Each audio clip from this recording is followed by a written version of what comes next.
O Consolador. Ditada pelo Espírito, Emmanuel. Primeira edição lançada em 1940. Psicografada por Francisco Cândido Xavier. Primeira parte. Ciência. O Espiritismo e a necessidade da ciência. Parte 1. Pergunta 1. Tem o Espiritismo absoluta necessidade da ciência terrestre? Emmanuel. Essa necessidade de modo algum pode ser absoluta. O concurso científico é sempre útil, quando oriundo da consciência esclarecida e da sinceridade do coração.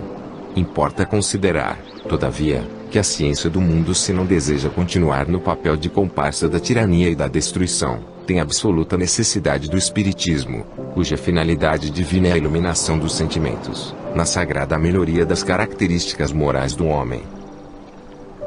1. Ciências fundamentais. Posição da ciência da vida. Pergunta 2. Se reconhecermos a química, a física, a biologia, a psicologia e a sociologia como as 5 ciências fundamentais, qual será a posição da ciência da vida, em relação às demais? Emmanuel.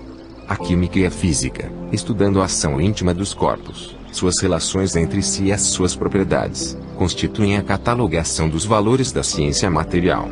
A psicologia e a sociologia, examinando a paisagem dos sentimentos e os problemas sociais, representam a tábua de classificação das conquistas da ciência intelectual. No centro de todas está a biologia, significando a ciência da vida em suas profundezas, revelando a transcendência da origem e o espírito, o verbo divino. Até agora, a biologia está igualmente encarcerada nas escolas materialistas da Terra, porém, nas suas expressões mais legítimas, evolverá para Deus, com as suas demonstrações sublimes, cumprindo-nos reconhecer que, mesmo na atualidade, seus enigmas profundos são os mais nobres apelos à realidade espiritual e ao exame das fontes divinas da existência. Química. As forças espirituais e o campo da química. Fonte de origem dos elementos. Movimentos brownianos. Base da expressão orgânica. Progresso da individuação química. Química biológica e industrial. Radioatividade. Fonte de energia. Nada se cria, nada se perde. Diversidade das expressões orgânicas. Atmosfera do mundo. Morte térmica do planeta. Pergunta 3. No campo da química, as forças do plano espiritual auxiliam o homem terrestre. Emmanuel. Os prepostos de Jesus espalham-se por todos os setores do trabalho humano e, em todos os tempos, cooperam com o homem no seu esforço de aperfeiçoamento. Aliás, os estudiosos e os cientistas do planeta não criaram os fenômenos químicos, que sempre existiram desde a aurora dos tempos, afirmando uma inteligência superior. Os homens, em verdade, aprenderam a química com a natureza, copiaram as suas associações, desenvolvendo a sua esfera de estudos e inventaram uma nomenclatura, reduzindo os valores químicos, sem lhes aprender a origem divina. Pergunta 4. Nos estudos da química, avaliam-se em cerca de 1/4 as substâncias da Terra, que podem ser reduzidas, aproximadamente, como originárias de 90 elementos. Quando os estudos dessa ciência forem ampliados, poderão reduzir-se, ainda mais, as fontes de origem? Emmanuel.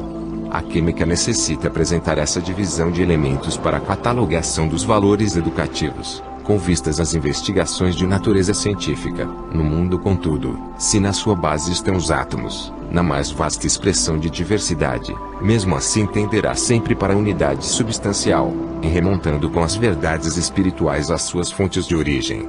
Aliás, em se tratando das individualizações químicas, já conheceis que o hidrogênio, no quadro dos conhecimentos terrestres, é o elemento mais simples de todos. Seu átomo é a forma primordial da matéria planetária, porque composto de um só elétron, de onde partem as demais individuações do mecanismo evolutivo da matéria, em suas expressões rudimentares. Pergunta 5. Nos chamados movimentos brownianos e nas afinidades moleculares poderemos observar manifestações de espiritualidade? Emmanuel.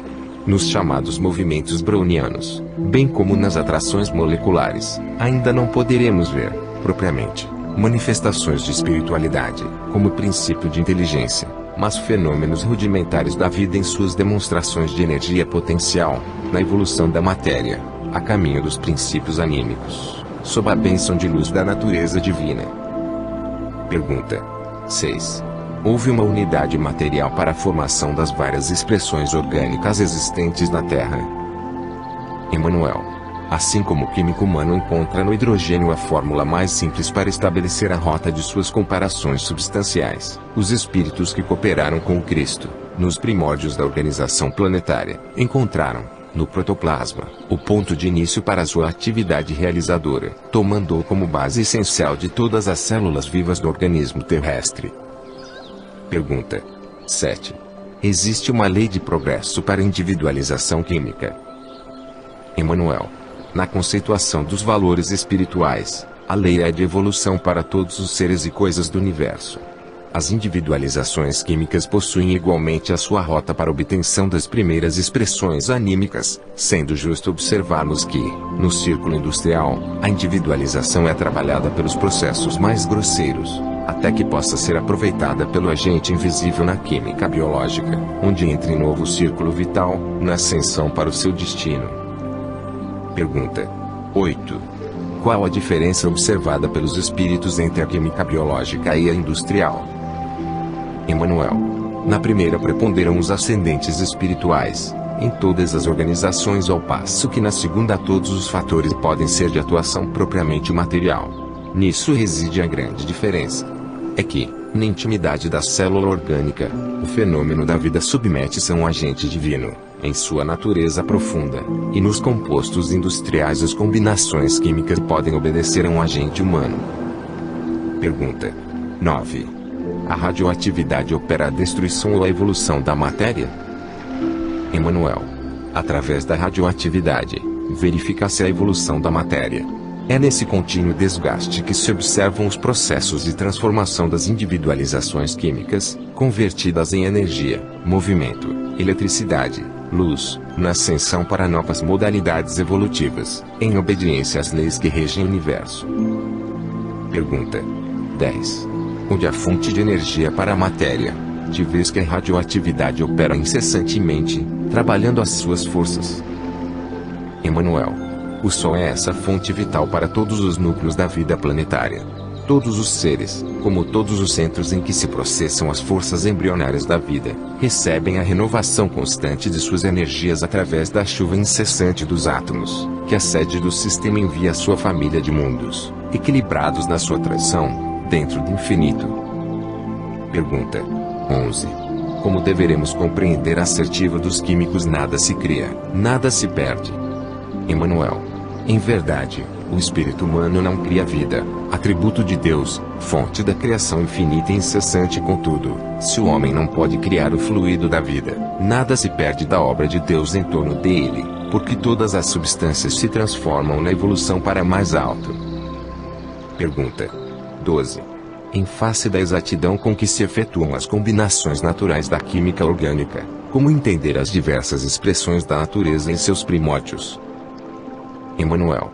As expressões diversas da natureza terrestre, em suas primitivas agregações moleculares, obedeceram ao pensamento divino dos prepostos de Jesus, quando nas manifestações iniciais da vida sobre a crosta do orbe.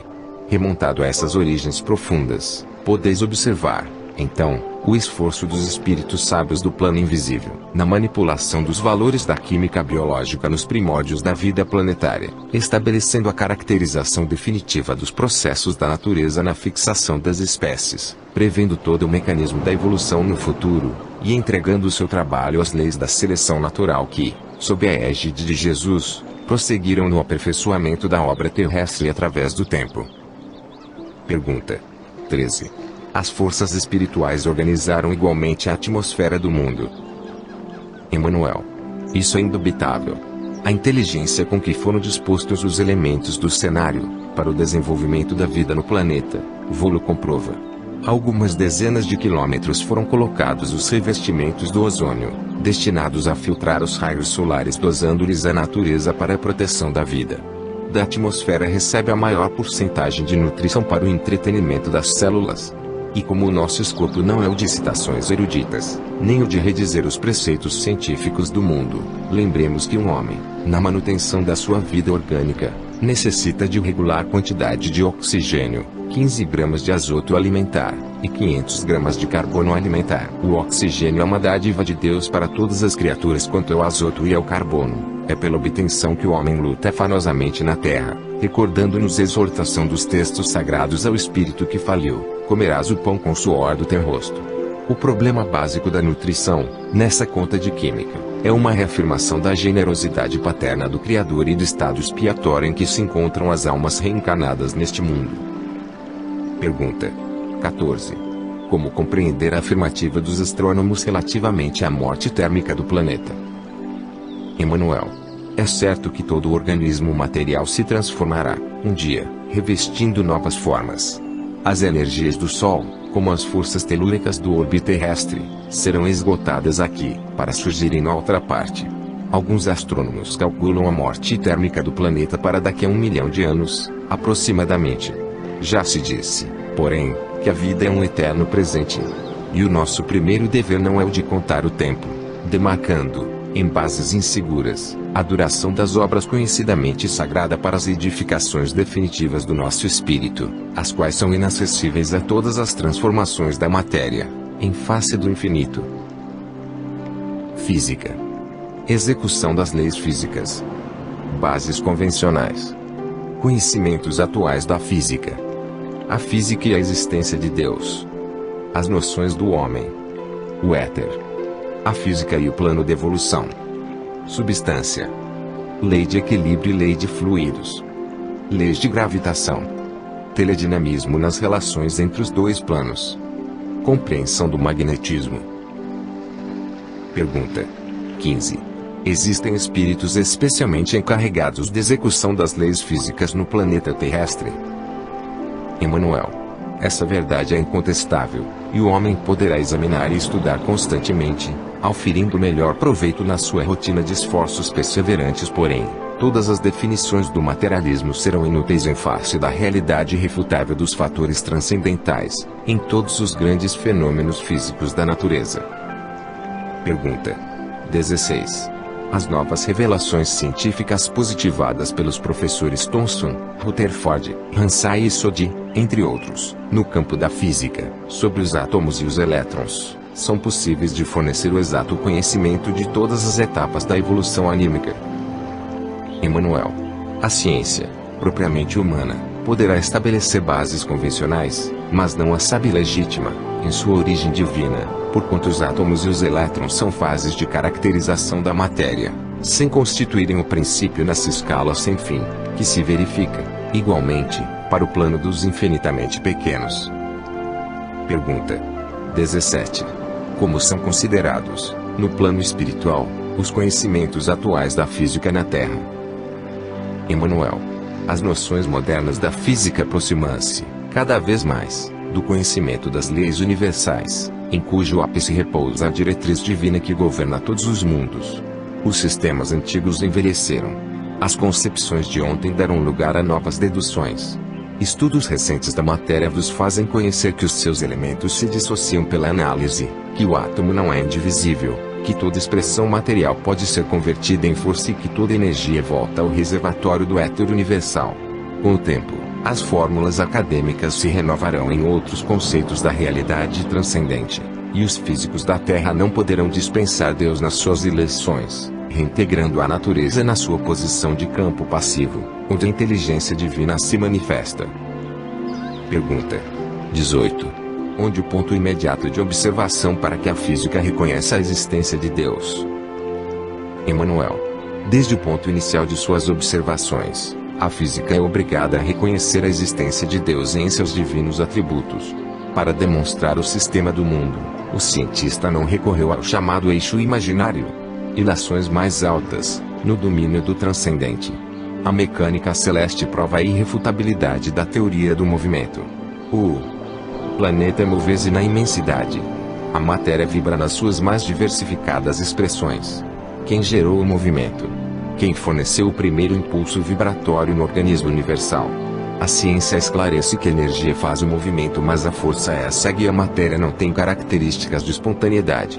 Só na inteligência divina encontramos a origem de toda a coordenação e de todo o equilíbrio, razão pela qual, nas suas questões mais íntimas, a física da Terra não poderá prescindir da lógica com Deus. Pergunta 19. As noções de física conhecidas pelos homens são definições reais ou definitivas? Emmanuel. Os homens possuem da matéria a conceituação possível de ser fornecida pela sua mente, compreendo-os que o aspecto real do mundo não é aquele que os olhos mortais podem abranger, porquanto as percepções humanas estão condicionadas ao plano sensorial, sem que o homem consiga ultrapassar o domínio de determinadas vibrações. Mergulhadas nas vibrações pesadas dos círculos da carne, as criaturas têm notícias muito imperfeitas do universo, em razão da exiguidade dos seus pobres 5 sentidos. É por isso que o homem terá sempre um limite nas suas observações da matéria, força e movimento, não só pela deficiência de percepção sensorial, como também pela estrutura do olho, onde a sabedoria divina delimitou as possibilidades humanas de análise, de modo a valorizar os esforços e iniciativas da criatura.